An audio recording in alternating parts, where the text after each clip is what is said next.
Hello friends, आज फिर हम आए हैं एक नए वीडियो के साथ। क्लास 10th का मैथ लेके चैप्टर 6 है। चैप्टर का नाम है ट्रायंगल। आज हम ट्रायंगल से उन क्वेश्चनों को पढ़ेंगे जो आपके सभी बोर्ड एग्जाम के लिए मोस्ट इम्पोर्टेंट क्वेश्चन है। और ये क्वेश्चन यूपी और एमपी के लिए तो most most most important question होंगे। बाकी ये सभी जितने भी बोर्ड एग्जाम होते हैं सभी के लिए इम्पोर्टेंट क्वेश्चन हैं। तो एक्सरसाइज 6.1 से हम शुरू करते हैं। 6.1 का क्वेश्चन नंबर 2 है। ये इंपॉर्टेंट क्वेश्चन है। Given two different example of give two different example of pair of similar figure और नॉन सिमिलर फिगर। हमें दो एग्जाम्पल बताने हैं सिमिलर फिगर के और दो बताने हैं नॉन सिमिलर फिगर के। तो जैसे हम ले लें दो इक्विलैटरल ट्रायंगल ले लें। हम अगर ये मान लो एक ये है इक्विलैटरल ट्रायंगल और एक ये है, दो हम इक्विलैटरल ट्रायंगल ले लें तो हमारे ये दोनों सिमिलर फिगर हो जाएंगे। और हम दो क्या ले लें, रेक्टेंगल दो ले लें। एक हमने ये ले लिया रेक्टेंगल और एक यहाँ पे ले ले, चाहे थोड़ा सा भले ही ये बड़ा हो, ठीक है। तो ये कैसे हो जाएंगे, सिमिलर फिगर हो जाएंगे।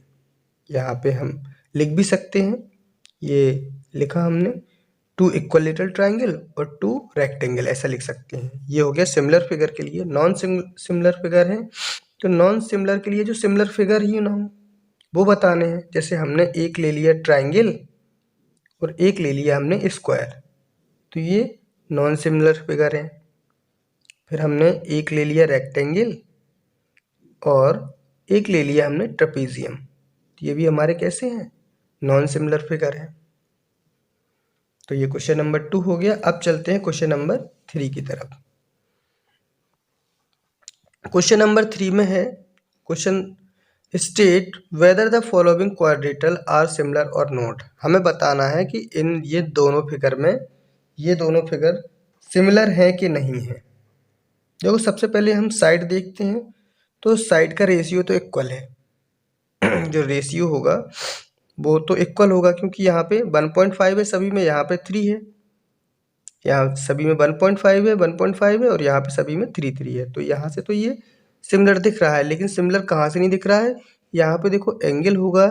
यहाँ पे जो एंगल है वो क्या है, 90 डिग्री है और यहाँ पे एंगल नहीं बताया गया, ये तिरछा भी बना है ये। तो ये क्या हो जाएगा हमारा, यहाँ पे 90 डिग्री का एंगल नहीं बनेगा, यानी कि एंगल एक भी मैच नहीं कर रहे हैं, ठीक है। तो हमारा क्या होगा, ये सिमिलर नहीं होगा। तो इसे हम लिखेंगे कैसे, हम लिखेंगे from the given two figure, from the given two figure we can see their corresponding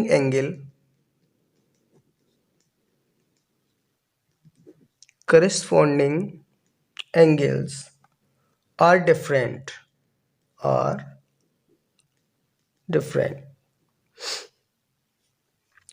और अनइक्वल या डिफरेंट ही अकेला लिख सकते हैं, अनइक्वल लिखें या ना लिखें क्योंकि ये और में लिखा हुआ है।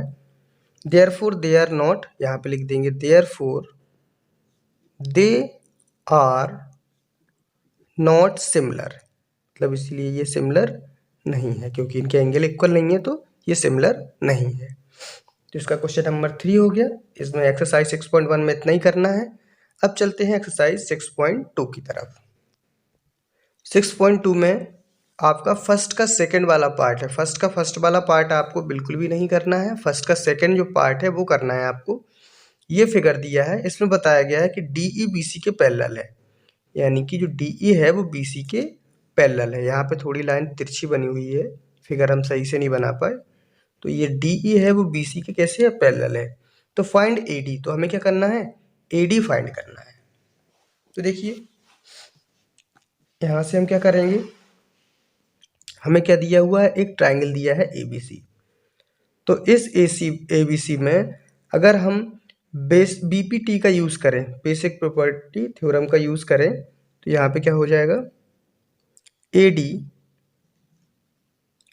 Upon A D upon B D हो जाएगा, या डी बी इसके अपॉन ये तो क्या हो जाएगा, D B is equal to A E upon E C. क्या हो जाएगा, ए ई अपॉन ई सी। मतलब अगर ये दोनों कैसी हैं, पैरेलल हैं, तो ये इसके बराबर होगा और ये इसके बराबर होगा। कुल मिला के इसके लिए ये मिड पॉइंट होगा और इसके लिए ये मिड पॉइंट होगा। तो यहाँ पे हम ध्यान देंगे, ए डी की वैल्यू हमें निकाल ली है, डी बी की हमें 7.2 सेंटीमीटर दी गई है, ए ई की हमें कितनी दी गई है, 1.8 दी गई है, और ई सी की कितनी दी गई है, 5.4 दी गई है। तो क्रॉस मल्टीप्लिकेशन से हम निकालेंगे। कुल मिला के ये हमारा किस में है, डिवाइड में है, तो इस साइड मल्टीप्लाई में हो जाएगा, यानी कि A D is equal to क्या हो जाएगा, 1.8 अपॉन 5.4 इंटू 7.2 ये हो जाएगा। ये यहाँ पे 3 टाइम कटेगा और यहाँ से इसको कट करेंगे तो A D is equal to 2 ज़ा 2 3 ज़ा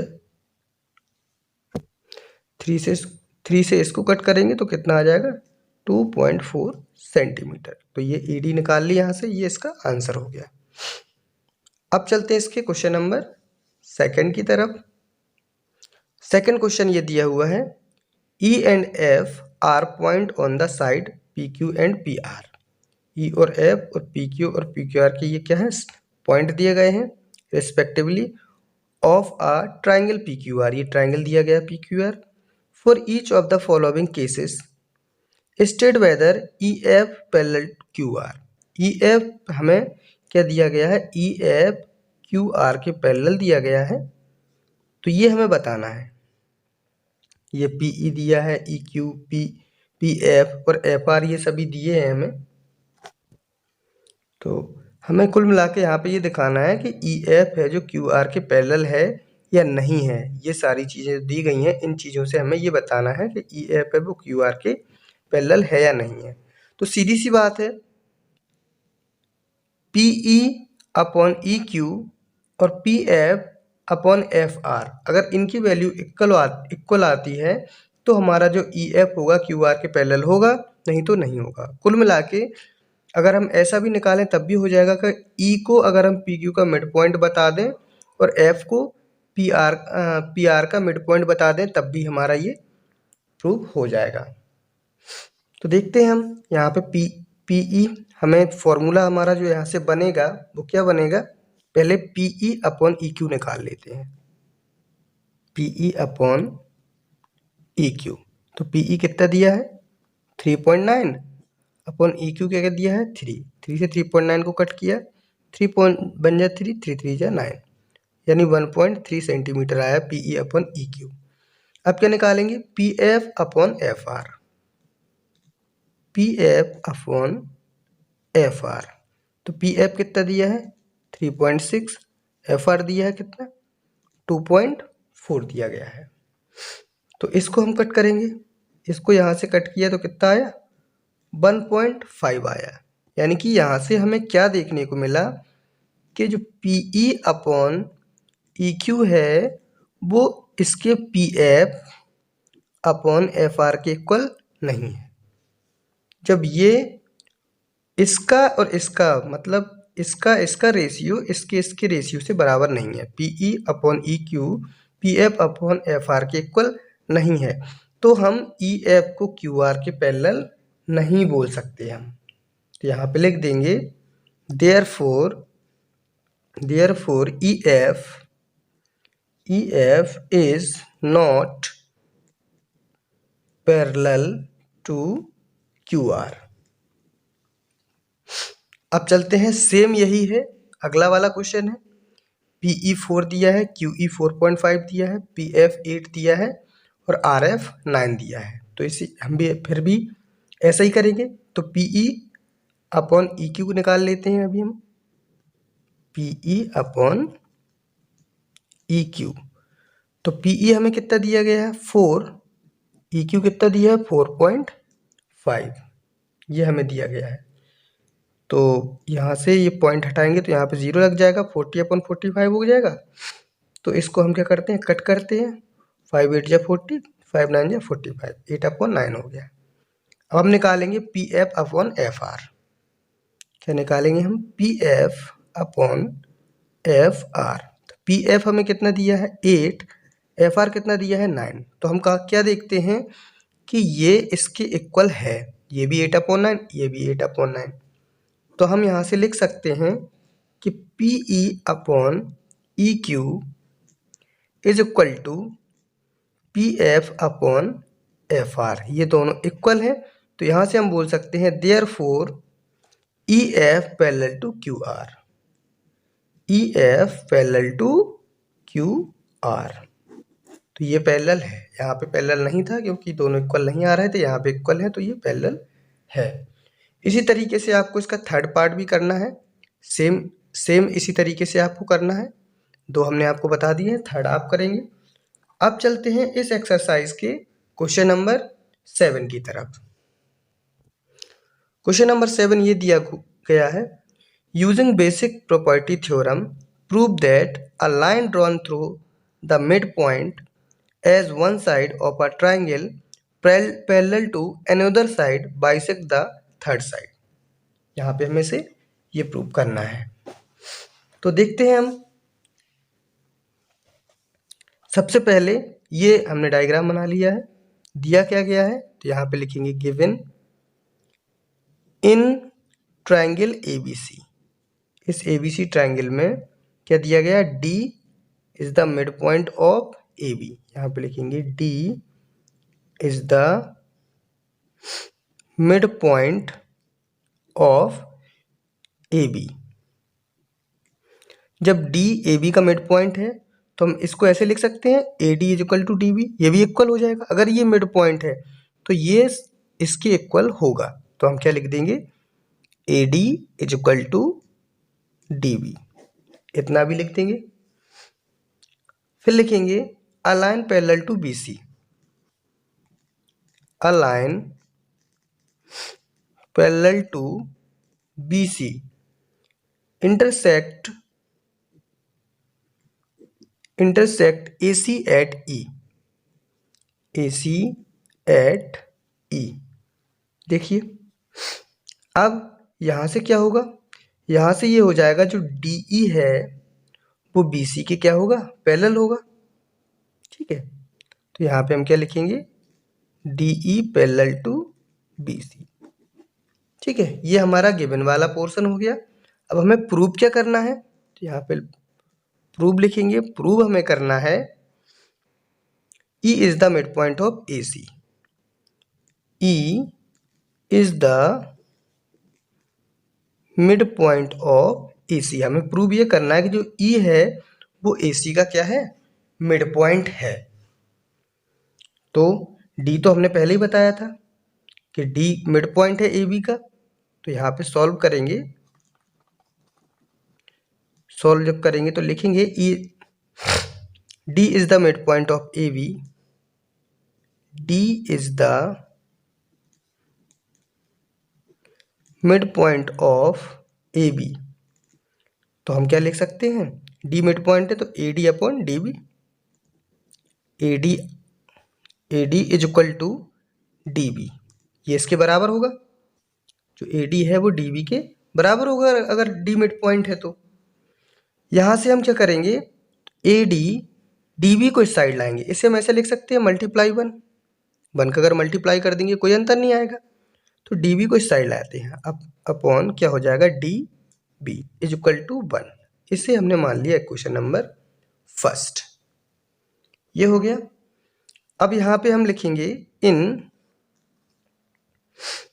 triangle ABC, ABC DE parallel to BC. हमें ये भी दिया था डीई बीसी के पैरेलल है, ये दिया था। अगर डीई बीसी के पैरेलल है तो हम यहाँ से क्या लिख देंगे, A D upon D B. A D upon D B is equal to A E upon E C. A E upon E C किससे होगा ये, यहाँ पे लिख देंगे बाई बी पी टी। इससे हो जाएगा ये। तो ये क्वेश्चन नंबर सेकंड हो गया। अब यहाँ पे देखो AD अपॉन DB की वैल्यू 1 है, तो यहाँ पे हम 1 लिख सकते हैं AD अपॉन DB की जगह पर। तो यहाँ हम लिख देंगे 1 is equal to AE upon EC। ये हमने लिख दिया। अब EC को इस साइड लाएंगे हम, तो EC is equal to AE हो गया। मल्टीप्लाई 1 में कर देंगे इसका, क्रॉस मल्टीप्लाई करके, तो यही आएगा EC upon EC equal AE हो गया हमारा। जब ये इक्वल हो गया तो यहाँ से प्रूव हो गया कि E होगा वो मिड पॉइंट होगा। अगर हमें ये दोनों इक्वल दिख गए हैं, देखो EC is equal to AE हमें दिखा है क्या, EC is equal to AE, इसके इक्वल ये दिख गया है। जब ये इक्वल दिख गए हैं दोनों, तो ये हमारा क्या हो जाएगा, मिड पॉइंट हो जाएगा E। तो यहाँ से हम इसमें लिख सकते हैं, हम लिख देंगे hence proved E is the midpoint of AC. E is the midpoint of AC। ये हमारा प्रूव हो गया। अब चलते हैं आगे। इस एक्सरसाइज में इतने ही इंपॉर्टेंट क्वेश्चन थे। अब जो हमारा एग्जाम्पल 4 है वो हमारा मोस्ट इंपॉर्टेंट क्वेश्चन है, तो देखते हैं वो एग्जाम्पल 4 को। एग्जाम्पल 4 ये दिया हुआ है, in figure PQ parallel to RS। कह रहा है जो PQ है वो RS के कैसा है, पैरेलल है। प्रूव दैट ट्राइंगल POQ, यानी कि POQ ये वाला ट्राइंगल POQ पूरा, और ट्राइंगल SOR, और SOR ये वो ट्राइंगल क्या है, सिमिलर है। हमें ये दिखाना है। तो देखो क्वेश्चन में क्या बताया गया, गिवन में क्या है, PQ पैरेलल टू RS। जब PQ RS के पैरेलल है तो जो हमारा एंगल P है वो किसके बराबर होगा, एंगल S के बराबर होगा। P एंगल किसके बराबर होगा, एंगल S के। यहाँ पे लिख देंगे हम angle P is equal to angle S, और एंगल जो Q है वो एंगल किसके बराबर होगा, R के। यहाँ पे लिख देंगे angle S, angle Q is equal to angle R। फिर हम क्या देखते हैं कि ये एंगल वर्टिकली अपोजिट से ये भी दोनों एंगल बराबर हो जाएंगे, यानी कि POQ और ROS ये भी इक्वल हो जाएंगे। तो angle POQ is equal to angle ROS किससे हो जाएंगे, ये वर्टिकली अपोजिट से हो जाएंगे। वर्टिकली अपोजिट एंगल इक्वल होते हैं, ठीक। तो हमने देखो यहाँ पे तीनों एंगल इक्वल दिखा दिए, इसके तीनों और इसके तीनों एंगल इक्वल दिखा दिए। तो हम लिख सकते हैं कि ट्राइंगल POQ जो ये वाला ट्राइंगल है वो सिमिलर होगा किसके, ट्राइंगल SOR के। और ये किससे होगा, तो यहाँ पे हम क्या लिख देंगे, AAA। तीनों एंगल इक्वल है तो AAA सिमिलरिटी से क्या होगा, ये हमारा सिमिलर हो जाएगा। तो एग्जाम्पल 4 हमने देख लिया। अब एग्जाम्पल 4 मोस्ट इंपोर्टेंट है और एग्जाम्पल 6 भी मोस्ट इंपोर्टेंट क्वेश्चन है। तो देखते हैं एग्जाम्पल 6 को। इसमें दिया है in figure OA into OB is equal to OC into OD। अगर OA इंटू OB इक्वल है OC इंटू OD के, तो सो दैट दिखाना है एंगल A एंगल C के बराबर है, एंगल B एंगल D के बराबर है। तो सॉल्व करते हैं इसको, हम सॉल्व करेंगे तो हमारा क्या है, OA into OB is equal to OC into OD ये दिया हुआ है। अब हम क्या करेंगे, OA और OC को इस साइड लाएंगे तो OA अपॉन OC हो जाएगा, क्योंकि OC को इस साइड लाएंगे मल्टीप्लाई में डिवाइड में हो जाएगा। ये OD यहीं पे था, OB को उस साइड ले जाएंगे तो OD अपॉन क्या हो जाएगा, OB। इसे ऐसा लिख सकते हैं। ये हमारा हो गया एग्जाम्पल इक्वेशन नंबर फर्स्ट। अब हमारा जो एंगल AOD है एंगल COB के बराबर है। एंगल AOD ये वाला एंगल COB के ये वाले एंगल के बराबर है, किससे, वर्टिकली। यहाँ से दिख भी रहा है वर्टिकली अपोजिट से, यहाँ पे लिख देंगे वर्टिकली अपोजिट, इससे इक्वल है। अब देखो, जब हमें ये दिख गया है तो हम यहाँ से लिख सकते हैं ट्राइंगल AOD सिमिलर होगा ट्राइंगल COB के। किससे होगा? SAS सिमिलरिटी से। किससे? SAS सिमिलरिटी से, क्योंकि ये पैरेलल दी गई थी साइड, ठीक है। फिर हमें ये एंगल भी इक्वल दिख गया। तो जब ये इसके सिमिलर है AOD, जब ये इसके सिमिलर है तो हमें पता है एंगल A किसके बराबर होगा? एंगल A किसके बराबर होगा? C के। और एंगल D किसके बराबर होगा? B के। तो यहाँ पे हम अब लिख सकते हैं therefore angle A is equal to angle C और angle D is equal to angle B। और यहाँ पे कारण भी दिखाना पड़ेगा। कारण क्या होगा? लिख देंगे corresponding angle of similar triangle. Corresponding angles of similar triangle. Example number 6 भी ये मोस्ट इंपॉर्टेंट है, ये भी जरूर करके जाए। अब हम चलते हैं एक्सरसाइज 6.3 की तरफ। 6.3 में दिया गया है state which part of triangle are similar, write the similarity criteria. तो इसमें बताना है, इसके हम आपको दो पार्ट बताएंगे। आपको यहाँ से दो पार्ट बताएंगे, बाकी आपको जितने भी पार्ट इसमें दिए गए हैं सभी को सॉल्व करना है। इसमें ये बताना है कौन सा पार्ट सिमिलर है और कौन सी क्राइटेरिया से है, ये भी बताना है। तो हम पहले देखते हैं, ये हमारा एक ट्राइंगल दिया है, इसी का एक ये ट्राइंगल दिया है, ये दो ट्राइंगल हमें ये ग्रुप दिया गया है इसका। तो यहाँ पे हम देखेंगे, लिखेंगे यहाँ पे गिवन दैट, हमें क्या दिया हुआ गया है? गिवन दैट हमारे पास है एक ट्राइंगल ABC और एंड एक क्या है? Triangle PQR। दो ट्राइंगल दिए गए हैं। तो यहाँ से हमने क्या देखा थी? एंगल A एंगल P के इक्वल है, क्योंकि ये भी 60 है, ये भी 60 है। तो यहाँ पे लिखेंगे हम angle A is equal to angle P is equal to 60। फिर हमारा जो एंगल B है वो एंगल Q के इक्वल है। तो यहाँ पे लिखेंगे angle B is equal to angle Q, ये कितना है? 80। फिर एंगल C एंगल R के इक्वल है। तो angle C is equal to angle R equal to 40 degree. ये हमें यहाँ से दिख रहे हैं इक्वल है। तो हम यहाँ से लिख सकते हैं, हमें देखो एंगल सब इक्वल दिख गए इस ट्राइंगल के। तो हम यहाँ से लिख सकते हैं ट्राइंगल ABC सिमिलर होगा ट्राइंगल PQR के। होगा सिमिलर। और किस क्राइटेरिया से होगा? ए एंगल एंगल एंगल से, क्योंकि तीनों एंगल इसके कैसे दिख रहे हैं? इक्वल दिख रहे हैं। इसका एक पार्ट और है, सेकंड पार्ट और बताते हैं। ये दिया गया है 2 सेंटीमीटर, ये 3 सेंटीमीटर, 2.5 सेंटीमीटर, ये 6 सेंटीमीटर, 5 सेंटीमीटर और ये 4 सेंटीमीटर दिया गया है। अब हम इसको देखते हैं। तो यहाँ से हम लिखेंगे in triangle ABC and PQR, हमें दो ट्राइंगल दिए गए हैं, ठीक है। तो यहाँ से हम क्या लिखेंगे?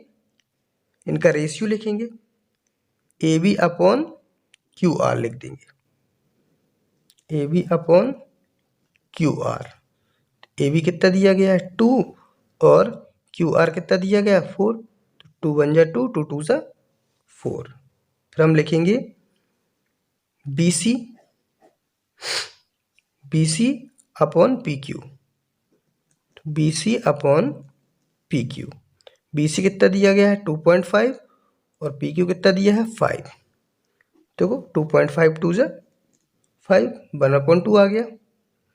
फिर हमारे पास क्या बचा? AC।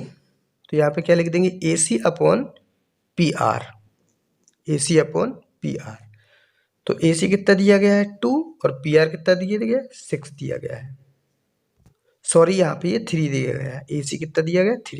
3 और ये 6, 3 1 जा 3, 3 2 जा 6, 1/2। तो यहाँ पे देखें तीनों साइड इक्वल आ गई हैं।